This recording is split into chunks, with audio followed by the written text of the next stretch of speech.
അനന്തു ഓർക്കുന്നുണ്ടോന്നറിയില്ല. ഒരിക്കൽ ഞാൻ പറഞ്ഞു, നമ്മൾ എങ്ങോട്ടാ പോകണ്ടെന്ന് തീരുമാനിക്കേണ്ടത് അനന്തു ആണെന്ന്. അനന്തുവിനോടൊപ്പം എവിടെ വരാൻ ഒരുക്കമായിരുന്നു. പക്ഷെ ആ വിശ്വാസം എനിക്കിപ്പോ ഇല്ല. എന്തൊരു ആവേശമായിരുന്നു. എന്നിട്ടിപ്പൊന്ന് കാണണമെങ്കിൽ ഞാൻ അന്വേഷിച്ച് നടക്കണം. എന്നെ എത്ര കുറ്റപ്പെടുത്തിയാലും അധികമാവില്ല. നമ്മുടെ വിവാഹകാര്യം എന്റെ വീട്ടിൽ അറിയിച്ചിട്ടേ തന്നെ വന്ന് കാണുമെന്ന വാശിയായിരുന്നു എനിക്ക്. ഇപ്പൊ ആ വാശി തീർന്നോ? ഒന്നും അങ്ങോട്ട് പറയാവുന്ന മൂഡിലല്ല അച്ഛനും അമ്മയും. എന്ത് ചോദിച്ചാലും ഒരു ഒഴിഞ്ഞു മാറ്റം. ഈ അവസ്ഥയിൽ ഇങ്ങനെ ഒരു കാര്യം പറയാൻ ബുദ്ധിമുട്ടാണെങ്കിൽ വേണ്ട. നെക്സ്റ്റ് മൺഡേ അച്ഛനിങ്ങെത്തും. അപ്പൊ ഞാൻ എന്താ പറയേണ്ടത്? മാണിക്യമംഗലത്തെ അനന്തകൃഷ്ണൻ തമ്പിക്ക് ധൈര്യവും ചങ്കൂറ്റൊക്കെ ഉണ്ടായിട്ട് പ്രൊസീഡ് ചെയ്താൽ മതിയെന്നോ? വഴിയിൽ വെച്ചെങ്ങാനും കണ്ടാലോന്ന് കരുതി പുറത്തിറങ്ങാതിരിക്കണ്ട. ഞാൻ വരില്ല ഇനി കാണാൻ.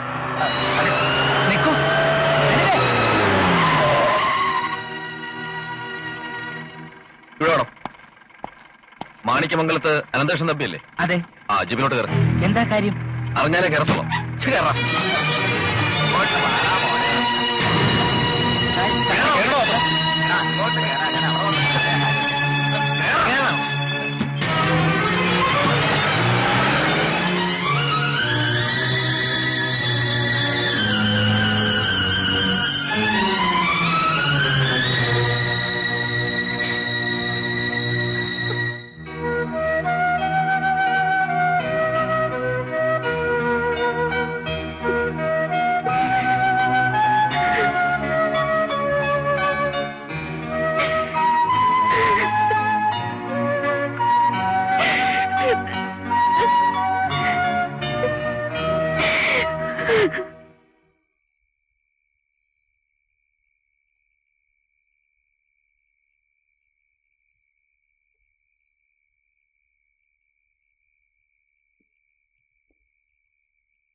നമ്മുടെ മോൻ ഒന്നും സംഭവിക്കില്ല. ഒന്നും ഞാനവനെ ആർക്കും കൊടുക്കില്ല. എന്തൊക്കെ നഷ്ടപ്പെടേണ്ടി വന്നാലും ആരുടെയൊക്കെ കാല് പിടിക്കേണ്ടി വന്നാലും എനിക്കവനെ വേണം. നമ്മുടെ മോനവൻ. അവനും നമ്മളെ പിരിയാനാവില്ല.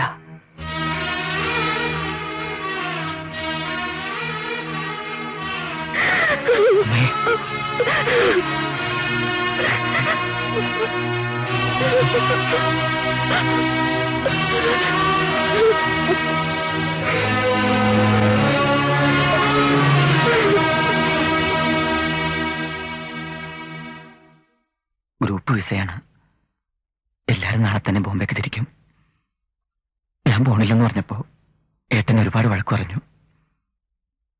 എത്രയായാലും നീ അവസ്ഥയിൽ കഴിയുമ്പോ. എന്താ മണിയാ നീ പറയണേ? ഞാനെന്താ കൊലക്കേസിലെ പ്രതി വല്ലോ ആണോ? അച്ഛനോട് വിരോധമുള്ള ആരോ ഒരാൾ കള്ളക്കേസ് കൊടുത്തെന്നും പറഞ്ഞ്. വളരെയധികം ആഗ്രഹിച്ചു കിട്ടിയ ഒരു അവസരമല്ലേ. നീ പോണം. 10 കാശുണ്ടാക്കി എല്ലാവരുടെയും മുമ്പിൽ ഞെളിഞ്ഞു എന്ന് പറയണം, നീ മാണിക്യമംഗലത്തെ സന്തതിയുടെ വെറും പാലല്ലെന്ന്. എനിക്കിവിടെ അഭിമാനമുള്ള കാര്യമല്ലേടാ അത്.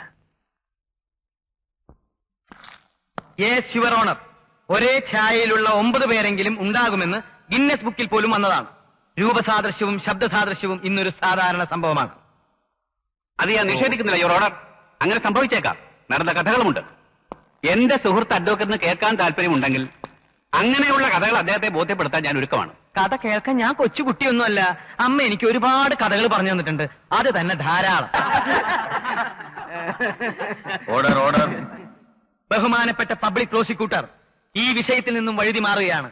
തന്റെ മകനുമായി രൂപസാദൃശ്യമുള്ള ഒരാളെ, അതായത് ഈ നിൽക്കുന്ന അനന്തകൃഷ്ണൻ തമ്പിയെ യാദൃച്ഛികമായി വാദിയായ വിശ്വംഭരൻ വഴിയിൽ വെച്ച് കണ്ടുമുട്ടിയപ്പോൾ കുടുംബ പശ്ചാത്തലം മനസ്സിലാക്കുകയും ഒരുപാട് സ്വത്തിന് ഏകാവകാശി ഈ അനന്തകൃഷ്ണനാണെന്ന് അറിയുകയും ചെയ്തപ്പോൾ അത് തട്ടിയെടുക്കാൻ കെട്ടിച്ചമച്ച ഒരു കള്ളക്കഥയായിട്ട് എനിക്ക് ഈ കേസിനെ കാണാൻ കഴിയൂ. I object your owner. സത്യാവസ്ഥ ബോധ്യപ്പെടുത്തുവാൻ ഒരു സാക്ഷിയെ വിസ്തരിക്കാൻ ബഹുമാനപ്പെട്ട കോടതി എന്നെ അനുവദിക്കണം. സാക്ഷിയെ ഹാജരാക്കാം.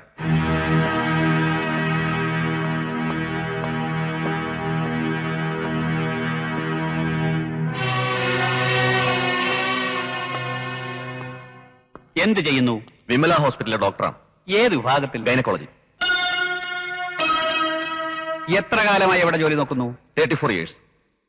ഇപ്പോഴും അവിടെ തന്നെയാണോ? അതെ. ഈ നിൽക്കുന്ന ആളെ നിങ്ങൾ അറിയുമോ? അറിയാം. എങ്ങനെ അറിയാം? ഇദ്ദേഹത്തിന്റെ ഭാര്യയുടെ പ്രസവം ഞാനാണ് അറ്റൻഡ് ചെയ്തത്. എന്നായിരുന്നു അത്? ഏതാണ്ട് 26 വർഷം മുമ്പാണ്. ആശുപത്രി രേഖകളിൽ അത് വ്യക്തമായി രേഖപ്പെടുത്തിയിട്ടുണ്ട്. അതിന്റെ ഒരു കോപ്പി ഇവിടെ ഹാജരാക്കിയിട്ടുണ്ട്. Objection your honour. യെസ്. ഒത്തിരി ജോലി തിരക്കും ഒരുപാട് രോഗികളുമായി ഇടപഴകുന്ന ഒരു ഡോക്ടർക്ക് പ്രസവത്തിനായി അഡ്മിറ്റ് ചെയ്ത ഒരു സ്ത്രീയുടെ ഭർത്താവിനെ 26 വർഷങ്ങൾക്ക് ശേഷവും ഓർമ്മിക്കാൻ കഴിയുന്നു എന്ന് പറയുന്നത് എനിക്ക് വിശ്വസിക്കാൻ കുറച്ച് ബുദ്ധിമുട്ടുണ്ട്. സാക്ഷിയുടെ ഓർമ്മശക്തിയെ ചോദ്യം ചെയ്യാനുള്ള അധികാരം ഒരു നിയമജ്ഞനില്ല. ഇദ്ദേഹത്തെ മറക്കാതിരിക്കാൻ ഒരു പ്രത്യേക കാരണമുണ്ട്. എന്താണത്? അന്ന് ആ സ്ത്രീ പ്രസവിച്ചത് 2 കുട്ടികളായിരുന്നു. 2 ആൺകുട്ടികളെ.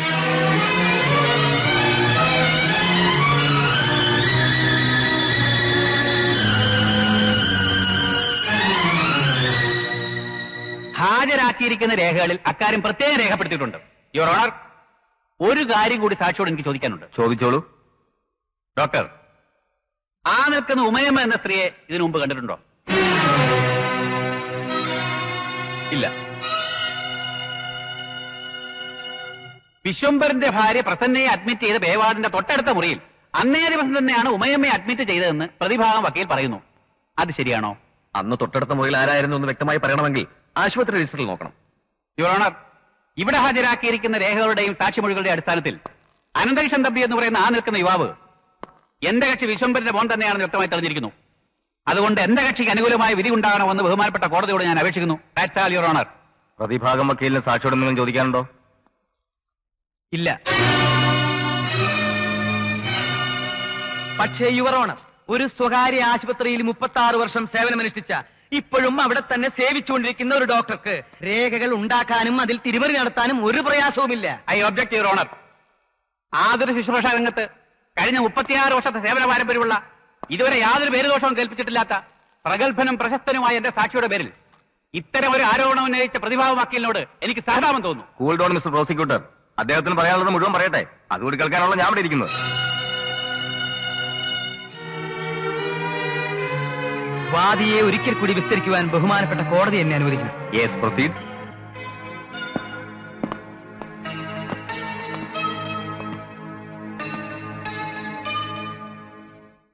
നിങ്ങളുടെ ഭാര്യ പ്രസന്ന ഇരട്ട പ്രസവിച്ചു എന്ന നിങ്ങളുടെ വാദവും പ്രസവമെടുത്ത ഡോക്ടറുടെ മൊഴിയും ഞാൻ അംഗീകരിക്കുന്നു. പ്രസവമുറിയിൽ നിന്നും കുഞ്ഞിനെ ഏറ്റുവാങ്ങിയതാരാണ്? ഞാനാണ്. നിങ്ങൾ ഫീഡിംഗ് ബോട്ടിലും കൊതുകുവലയും കുട്ടിയുടുപ്പും പൗഡറും മറ്റും വാങ്ങാൻ പോയി തിരികെ വന്നപ്പോൾ ഒരു കുട്ടിയെ തൊട്ടിൽ കണ്ടില്ല എന്നാണല്ലോ നിങ്ങൾ കോടതിയിൽ നൽകിയ മൊഴി. അതെ. അപ്പോൾ അബോധാവസ്ഥയിലായ നിങ്ങളുടെ ഭാര്യയെയും ജനിച്ച് 1 മണിക്കൂർ പോലും തികയാത്ത 2 കുട്ടികളെയും ഒറ്റയ്ക്കാക്കിയിട്ടാണ് നിങ്ങൾ സാധനങ്ങൾ വാങ്ങാൻ പോയത്, അല്ലേ? അത് ആശുപത്രി തൊട്ടു മുമ്പിൽ തന്നെ ഉണ്ട് ഇതൊക്കെ കിട്ടുന്ന കട. സഹായത്തിന് ആരും ഇല്ലാത്തതുകൊണ്ട് ഞാൻ തന്നെ പോകേണ്ടി വന്നു. ആട്ടെ, എത്ര സമയത്തിനുള്ളിൽ തിരിച്ചു വന്നു? ഏതാണ്ട് ചോദിച്ചത് കേട്ടില്ലേ? കഷ്ടിച്ചൊരു 10 മിനിറ്റ്. ഈ 10 മിനിറ്റിനുള്ളിലാണ് നിങ്ങളുടെ ഒരു കുഞ്ഞിനെ കാണാതായത്, അല്ലേ? അതെ.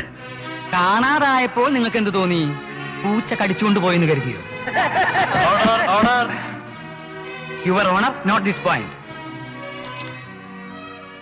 കൂടെ പിറന്ന കുഞ്ഞിനെ കാണാതായിട്ടും നിങ്ങൾ അന്നൊരു പോലീസ് ഉദ്യോഗസ്ഥനായിരുന്നിട്ടും എങ്ങും പരാതിപ്പെട്ടില്ലേ? ഞാൻ ജോലി ചെയ്യുന്ന സ്റ്റേഷനിലെ എസ് ഐയോട് വിവരം പറഞ്ഞു. അന്വേഷണം നടത്തി. ഒരു പ്രയോജനം ഉണ്ടായില്ല. പിന്നെ അവനെ ഞങ്ങൾക്ക് വിധിച്ചിട്ടില്ല എന്ന് കരുതി ഞാനും അവന്റെ അമ്മയെ അങ്ങ് സമാധാനിച്ചു. കൊള്ളാം, നല്ല സ്നേഹമുള്ള അച്ഛൻ. യുവർ ഓണർ, സർവീസിലുള്ള കാലത്ത് കള്ളക്കേസ് ഉണ്ടാക്കുകയും കൈക്കൂലി വാങ്ങുകയും ചെയ്തിരുന്ന നികൃഷ്ടനായ ഒരു പോലീസുകാരനായിരുന്നു ഇയാൾ. ഡിപ്പാർട്ട്മെന്റിൽ നിന്നും സസ്പെൻഷൻ കിട്ടിയിട്ടാണ് ഇയാൾ സ്ഥലം മാറിപ്പോയത്. പോലീസ് രേഖകൾ പരിശോധിച്ചാൽ കോടതിക്ക് അത് ബോധ്യമാവും. യുവർ ഓണർ, തന്റെ മകന്റെ മുഖഛായയുള്ള ഒരാളെ കണ്ടപ്പോൾ അവന് ഭാരിച്ച സ്വത്തുക്കളുണ്ടെന്ന് അറിഞ്ഞപ്പോ തന്റെ പോലീസ് കുബുദ്ധിയിൽ തോന്നിയ ഒരു സൂത്രത്തിന്റെ ഭാഗമാണ് ഈ കേസ്. പ്രകൃതിയുടെ വികൃതി കൊണ്ടാവാം, ജന്മരഹസ്യത്തിന്റെ നിഗൂഢതകൾ കൊണ്ടാവാം, എന്റെ കക്ഷിയുടെ മകന്റെ ഛായ വാദിയുടെ മകനും വന്നുപോയി. ഇതിൽ എന്റെ കക്ഷിയോ മകനോ കുറ്റക്കാരല്ല. ആയതുകൊണ്ട് തികച്ചും ബാലിശമായ ഈ കേസ് തള്ളിക്കളയണമെന്നാണ് എന്റെ അപേക്ഷ. തന്നെയുമല്ല, എന്റെ കക്ഷികളെ മാനസികമായി പീഡിപ്പിച്ചതിനും നാട്ടുകാരുടെ മുമ്പിൽ അപഹാസ്യരാക്കിയതിനും നഷ്ടപരിഹാരം നൽകാൻ വാദി ബാധ്യസ്ഥനാണെന്ന് ബഹുമാനപ്പെട്ട കോടതിയോട് ഞാൻ അപേക്ഷിക്കുന്നു. That's all, Your Honor.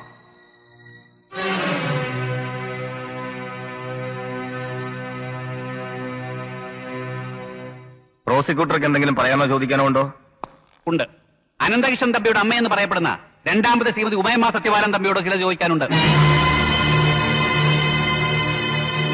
ചോദിക്കാം.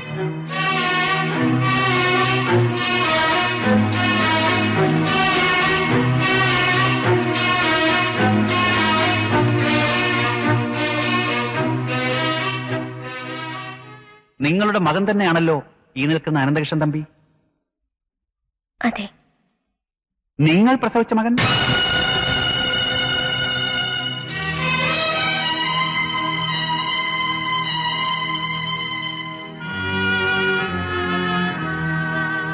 അതെ. എന്റെ കക്ഷിയെ മാനസികമായി പീഡിപ്പിക്കുന്ന ചോദ്യങ്ങളാണ് പബ്ലിക് പ്രോസിക്യൂട്ടർ ചോദിക്കുന്നത്. അവരൊരു സ്ത്രീയാണെന്നുള്ള പരിഗണനയെങ്കിലും കൊടുക്കണം. നിയമത്തിന്റെ മുന്നിൽ സ്ത്രീയെന്നോ പുരുഷനെന്നോ വ്യത്യാസമില്ല. നീതി എല്ലാവർക്കും കിട്ടണം. ഈ കേസ് സംബന്ധമായ ചോദ്യങ്ങൾ മാത്രമേ ഞാൻ ചോദിക്കുന്നുള്ളൂ. പ്രൊസീഡ്. നിങ്ങളുടെ ഭർത്താവ് സത്യപാലനും വിശ്വംഭരനും ഒരേ സ്റ്റേഷനിലായിരുന്നു ജോലി നോക്കിയിരുന്നല്ലേ? അതെ. ഇരുവരും ആത്മാർത്ഥ സുഹൃത്തുക്കളായിരുന്നു അല്ലേ? ആയിരുന്നു. ഇയാൾ മാണിക്യമംഗലത്ത് സ്ഥിരമായി വരാറുണ്ടായിരുന്നു അല്ലേ? ചിലപ്പോഴൊക്കെ. അനന്തകൃഷ്ണൻ തമ്പി നിങ്ങളുടെ മകനാണെന്ന് വാദിക്കുന്ന സ്ഥിതിക്കും നിങ്ങളുടെ മകനും വിശ്വംഭരന്റെ മകനും ഒരേ ചായ ഉള്ളതുകൊണ്ടും നിങ്ങളുടെ ഭർത്താവിന്റെ ഉറ്റ സുഹൃത്തും മാണിക്യമംഗലത്തെ നിത്യസന്ദർശകമായ വിശ്വംഭരന് നിങ്ങൾക്കുണ്ടായ സന്താനമാണ് അനന്തകൃഷ്ണൻ തമ്പി എന്ന് ഞാൻ പറഞ്ഞാൽ നിങ്ങൾക്ക് നിഷേധിക്കാൻ പറ്റുമോ?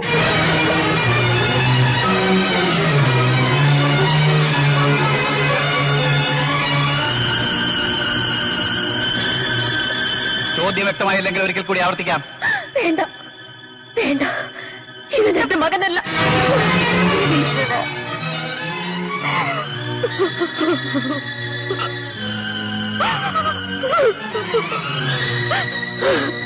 ഞാനിവനെ പ്രസവിച്ചതല്ല.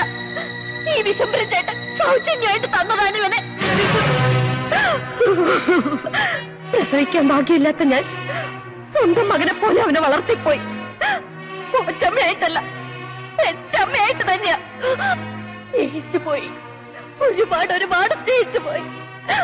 അവൻ കൈവിട്ട് പോകുന്നതിലുള്ള ദുഃഖം താങ്ങാനാവാത്തത് കൊണ്ടാ ഞാൻ കള്ളം പറഞ്ഞ് പാപ്പ് പാപ്പ് പാപ്പ്. അമ്മേ, ഉമേ, ഉമേ, ഉമേ.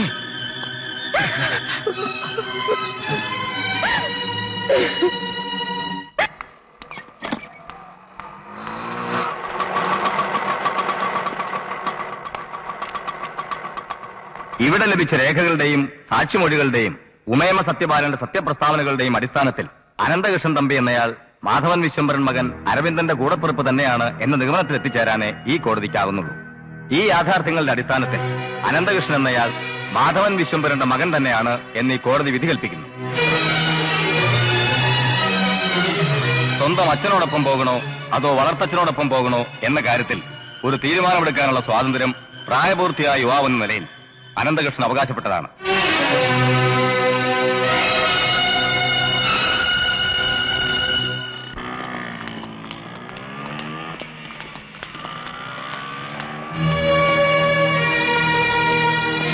എന്തോ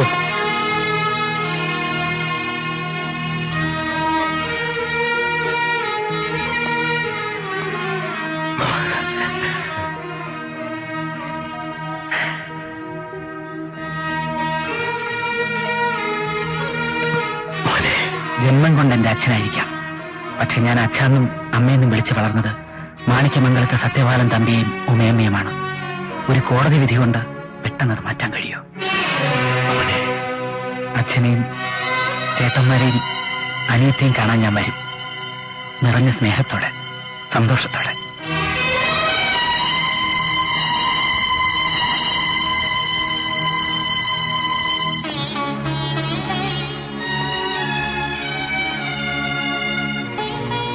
അർഹതയില്ലാത്ത സൗഭാഗ്യങ്ങളാണ് ഇത്രയും നാളും ഞാൻ അനുഭവിച്ചിരുന്നത്. മാണിക്യമംഗലത്തെ സ്വത്ത് അവിടുത്തെ മക്കൾക്കുള്ളതാണ്. അത് നിങ്ങൾക്ക് എഴുതിത്തരാൻ ഏത് നിമിഷവും ഞാൻ ഒരുക്കമാണ്. അച്ഛനും വല്യച്ഛന്മാരും ചേർന്ന് അറിയിച്ചോളൂ. ഞാൻ വരാം. ഓനെ നീ അച്ഛനെന്നും അമ്മയെന്നും വിളിച്ച് ശീലിച്ചത് നിങ്ങളെയാണ്. സ്നേഹം അറിഞ്ഞതും നിങ്ങളിൽ നിന്നാണ്. അതൊരിക്കലും അനന്തിന് മറക്കാനാവില്ല. വല്ലപ്പോഴൊക്കെ ഞാൻ മാണിക്യമംഗലത്ത് വരും, അച്ഛനെയും അമ്മയും കാണാൻ.